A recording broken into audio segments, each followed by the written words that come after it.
right, here we go.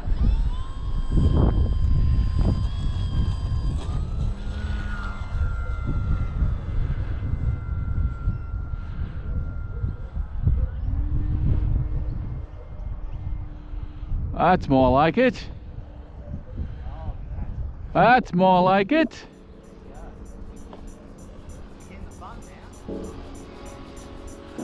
Now that's in the fun zone.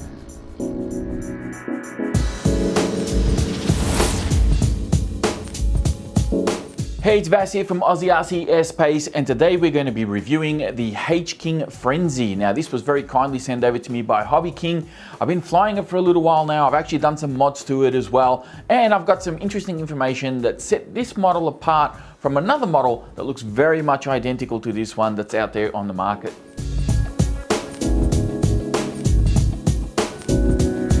So starting off with the specs, the wingspan on this guy is 1.4 meters or 1400 millimeters. Length is 1130 millimeters. Flying weight with the stock 3S battery is going to be around about 1600 grams. Your motor is a 3720 880 kV. It comes standard with a 40 amp ESC. There are two 9 gram servos installed in this plane, as well as two 17 gram servos. I believe the 9 grams are actually on the ailerons, and the 17 gram is for the elevator and the rudder. It does come with a 12x8 propeller, and you are going to need a minimum of a 4-channel radio system to operate this plane. And of course, you run it on a 2200 3S as standard.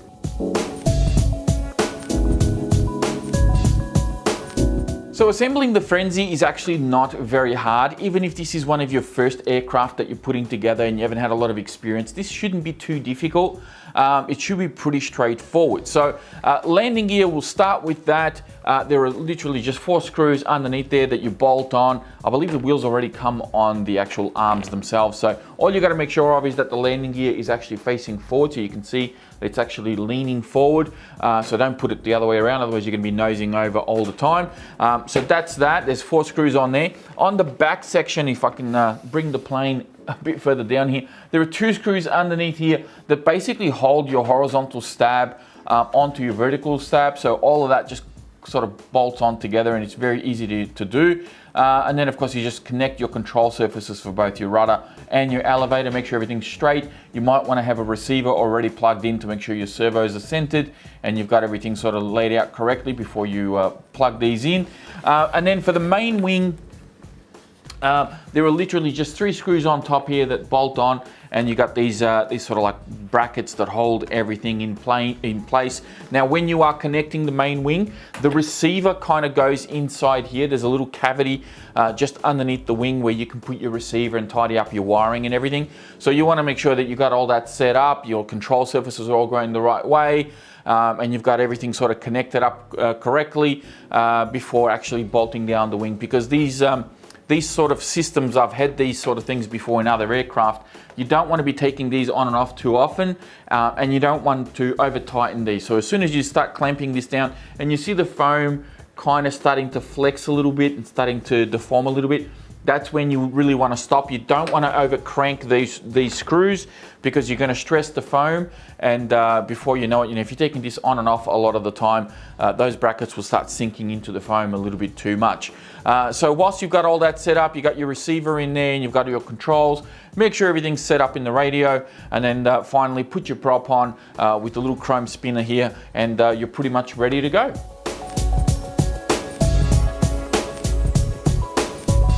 Okay, so now for the center of gravity. Center of gravity on this plane is marked in the manual, and it does say to be somewhere around 85 to 90 millimeters from the leading edge of the wing, which is pretty much where I've got these little dots right here. Now, there isn't a lot of room in this battery tray for you to really muck around and move the battery about. So whatever your 2200 is going to be, that's what it's going to really set your CG at.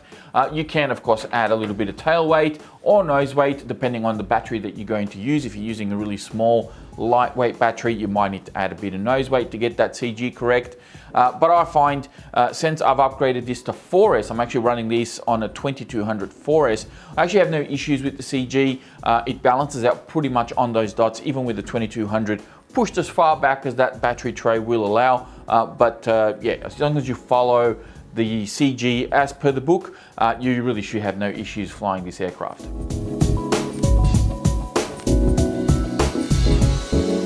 So for setup, I've actually done a couple of mods to this plane. Number one, I started out by swapping out the ESC. I went to a 60 amp, and this allows me to run the plane on 4S quite comfortably. I did see Hobby King did a video showing you that you can run this on 4S with a 50 amp ESC upgrade.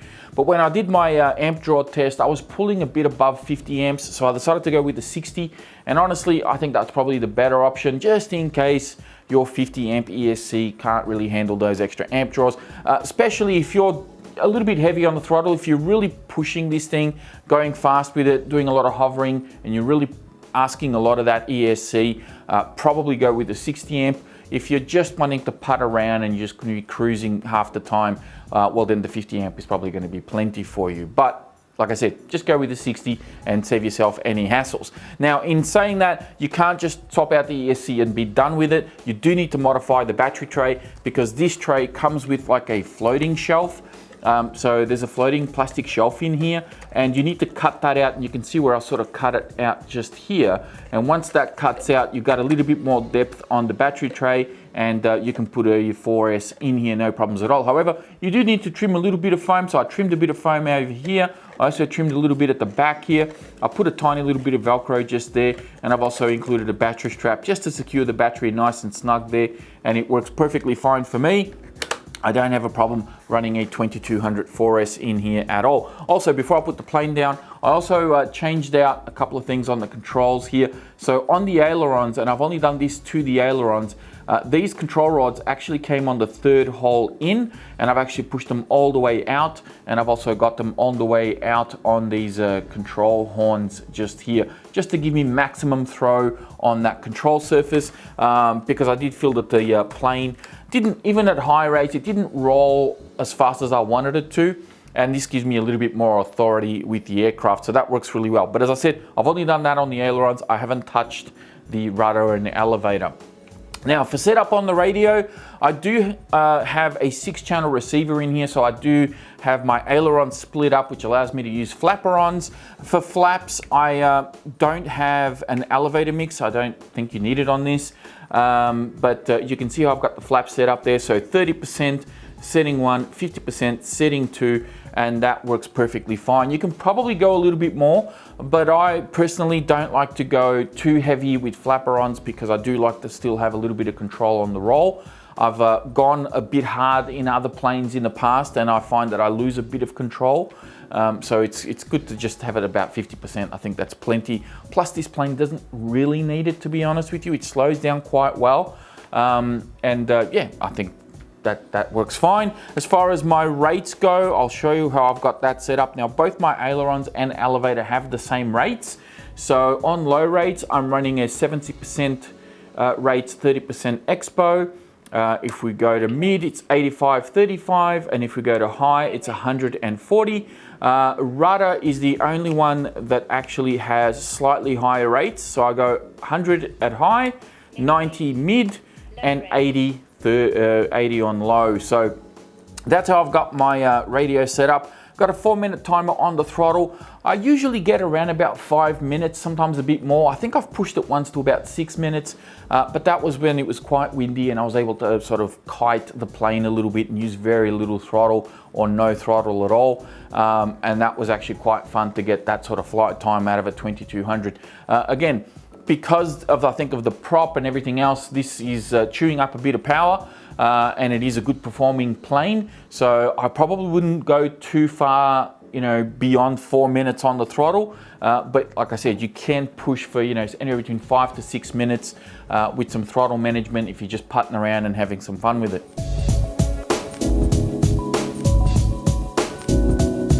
Okay, so now we get to the pilot feedback, and this is really the meat and potatoes of the review. This is where I get to tell you a little bit about my flying experience with the plane and tell you about some of the features and some of the things that it actually has that perhaps you didn't know about.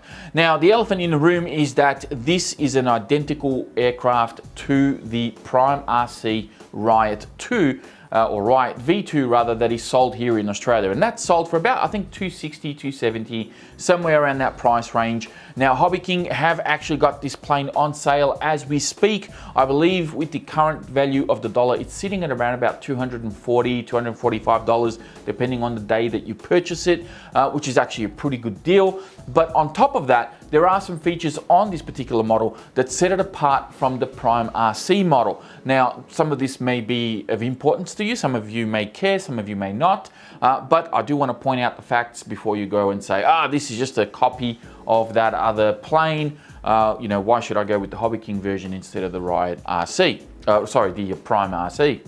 Well, first things first, this does come with bigger wheels. Now, for those of you who fly on maybe some rougher fields, you don't have the best runways, these bigger wheels will definitely come in handy. It's a one less expense that you'll have to go through to obviously fly on some bushier terrain, especially here in Australia where we don't have a lot of tarmac flying clubs or anything like that. So if you're flying at the local field, these might come in handy, whilst the Prime RC Riot has smaller wheels.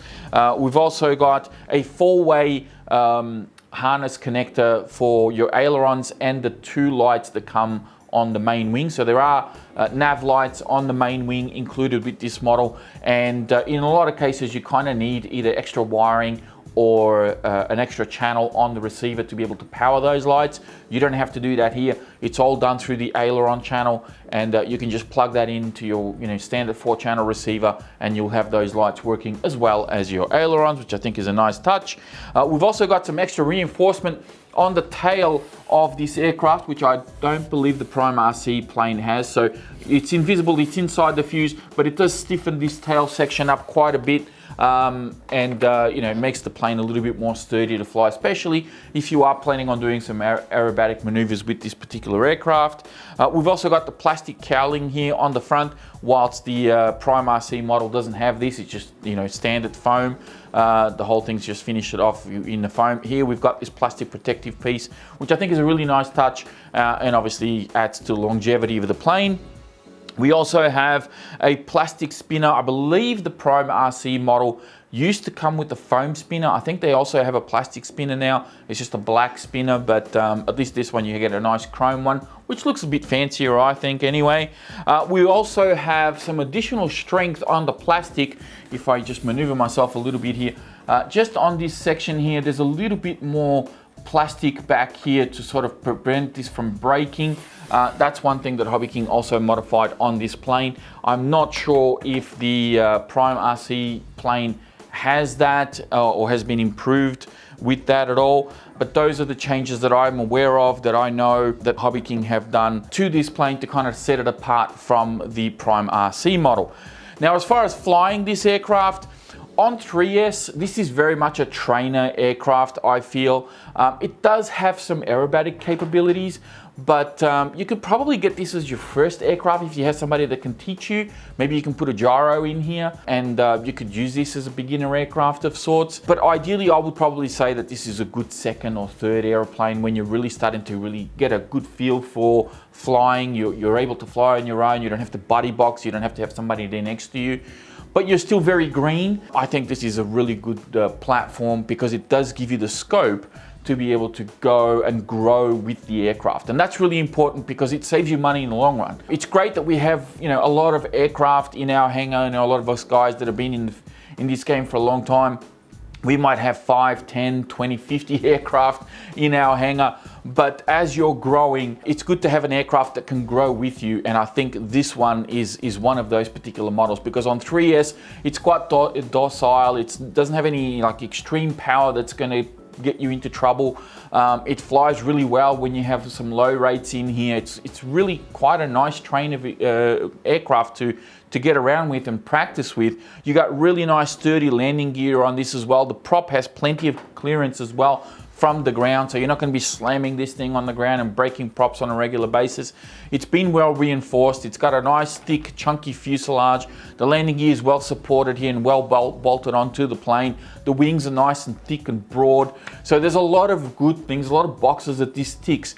for somebody that's kind of getting into, into flying and wants something that's a step above your usual trainer specific aircraft. So this is a good one, because once you start to get good at it, then you can swap out that ESC, you can go to a 2200 4S, and if you want a little bit more control, you can do the mod that I did on the control surfaces, and this becomes a much more aerobatic aircraft, much more capable. You have almost unlimited vertical now. You have a lot more speed, so it's a lot more fun, a bit more adrenaline when you're flying it. It's great to do touch and goes. It handles the wind really well. Yeah, it's a really good all-round aircraft to putt around in. In fact, flying inverted with this thing is absolutely amazing. It almost needs you to push it down rather than up. It's a really nice aircraft to putt around with, inverted and all that. Knife edges does do some knife edges okay, but it does want to turn towards you. So you'll find that when I'm doing a knife edge, I have to push on the elevator to keep the nose kind of going straight along the line. Otherwise it wants to sort of turn towards you a little bit. That's probably the only thing that I don't like about the knife edges on this, but it does present a good challenge. You don't want everything to be super easy.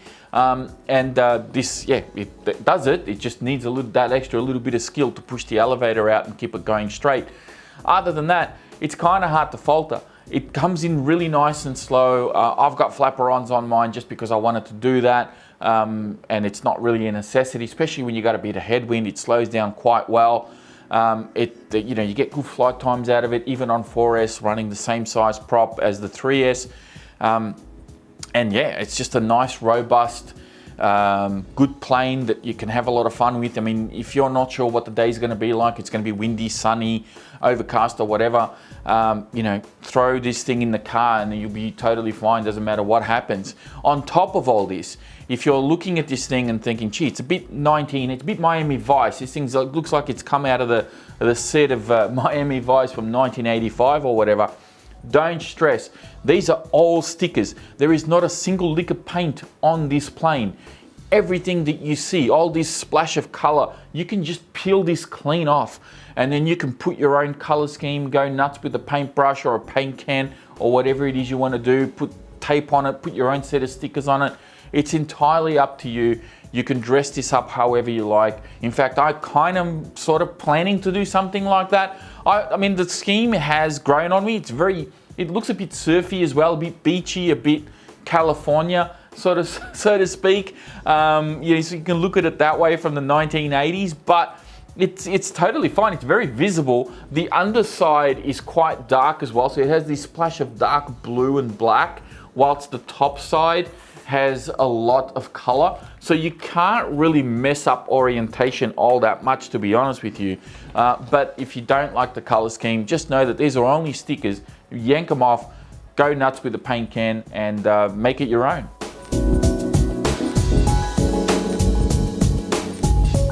And there we have it. That's going to wrap it up for this review. A big shout out to H.King for sending this out for review. I really do appreciate them supporting the channel. I'm going to leave you now with some flight footage. You'll have a slightly trimmed down 3S video followed by a 4S video, so you guys can really see the difference.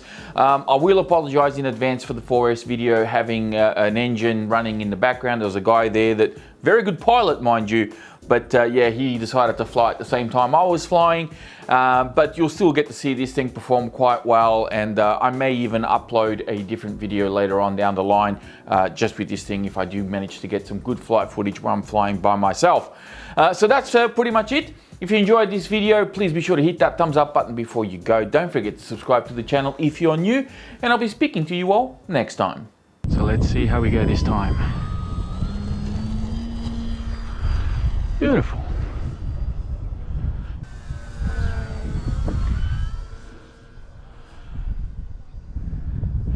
Really nice flying plane.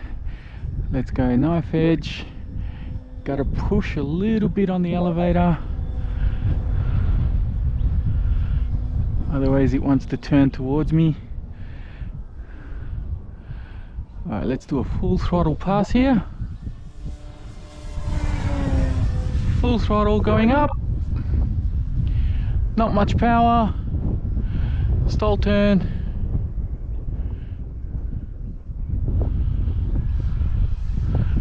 Standing by. Landing flaps. Full flaps. Keeping it nice and slow there. Look at that. Beautiful. Flaps up. Flaps up. Alright, let's test our roll. Coordinate it, turn a little bit there. On low rates. Not too bad. High rate. Let's go maximum throw. It's okay. And let's see if we can go inverted. See what that feels like. Alrighty. Let's see, inverted. Wow, really neutral inverted. Oh, that was weird. Straight through the sun.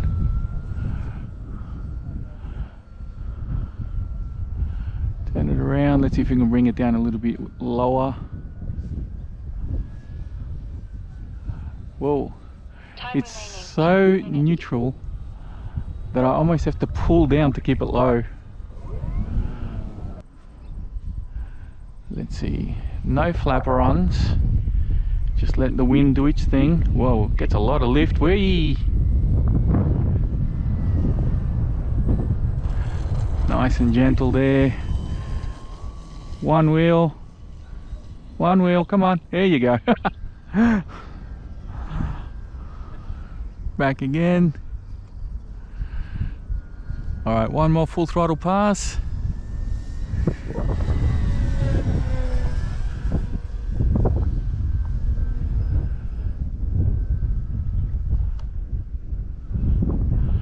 Alright, we're going to go full flapper-ons. Time remaining 1 minute. Keeping the throttle on. Oh no, my eyes are watering from the wind.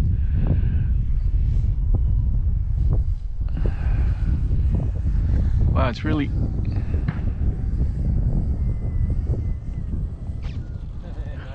That was sweet. High rate. Timer start. Motor on.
Go for it.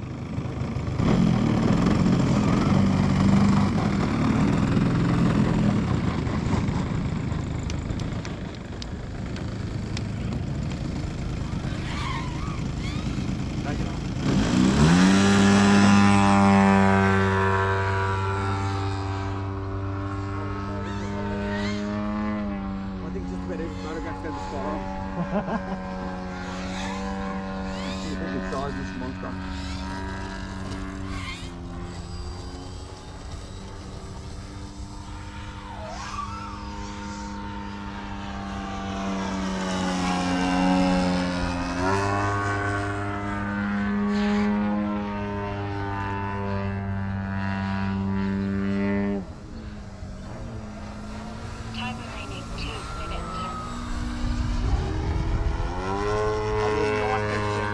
Okay. Oh, that'll be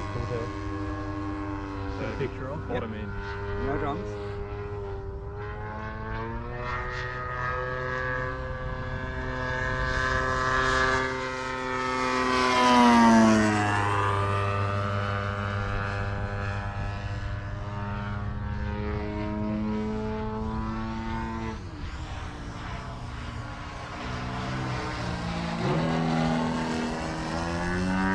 I'll do another one down the front, but I'll do a 8-point roll this time. Do a knife edge with the top facing, like, Top facing. yeah.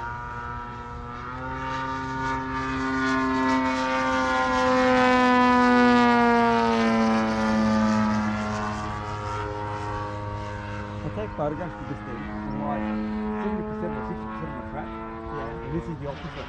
This is so damn big. Time At any remaining 1 point, minute. you're like another.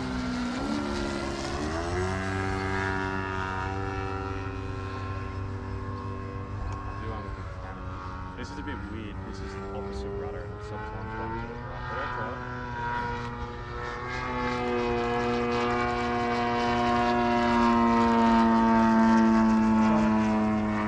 Yeah, it doesn't like my 30 seconds. We do a close one down that. I'm coming in, just so you know. Yeah. I'll wait for them to go in by the time we get down there. So I'll do a knife edge canopy in that direction.